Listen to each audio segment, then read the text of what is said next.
बेंगलोर के Saint marks road पर एक पुराना बंगला है। भूतों के डर के कारण यह बंगला वर्षों से वीरान पड़ा हुआ है। इस बंगले के बारे में लोगों का कहना है कि इस बंगले में भूतों का बसेरा है। लोग कहते हैं इस बंगले में जाने पर रूहानी ताकतों की मौजूदगी का एहसास होता है।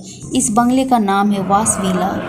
कहा जाता है यह बंगला एक वकील का था, जिसमें वकील की दोनों बेटियां डोइस वास और वेरा वास रहा करती थी। धीरे धीरे उम्र गुजरने के साथ वकील की मौत हो गई और सिर्फ घर में उनकी दो बेटियां ही रह गई और दोनों की शादी नहीं हुई थी। दोनों की आपस में बनती नहीं थी। दोनों हमेशा एक दूसरे से लड़ाई झगड़ा करते रहते थे। धीरे धीरे उन लोगों की भी उम्र बढ़ती गई। एक दिन वेरा वास कहीं गई हुई थी। डोइस वास इस घर में अकेली थी।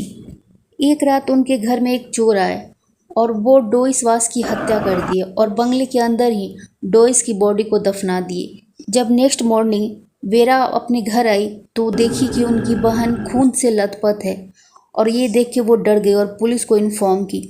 इस घटना के बाद वेरा भी इस बंगले को छोड़ के चली गई। इसके बाद से यह घर भूतहा कहाने लगा। कई बार इसे बेचने की कोशिश भी की गई, लेकिन कोई भी इसे खरीद नहीं सका। बंगले के अंदर आपको पुराने फर्नीचर, किचन के सामान और दूसरी चीज़ें बिखरी हुई नजर आ जाएगी।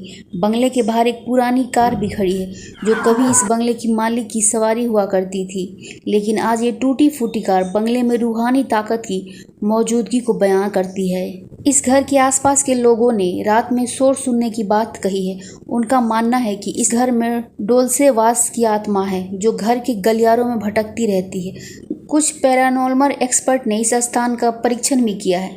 उन्होंने भी माना है कि इस स्थान पे कुछ तो निगेटिव एनर्जी है, जो आपको इस बंगले से दूर रहने के लिए कहती है। पैरानॉर्मल एक्सपर्ट का कहना है कि जब वो इस घर में गए तो उन्हें कोई निगेटिव एनर्जी कह रही थी कि वो घर से चले जाएं, लेकिन फिर भी उन्होंने वहाँ पे इन्वेस्टिगेशन करा और उन्होंने पाया कि इस घर में कुछ तो निगेटिव एनर्जी है।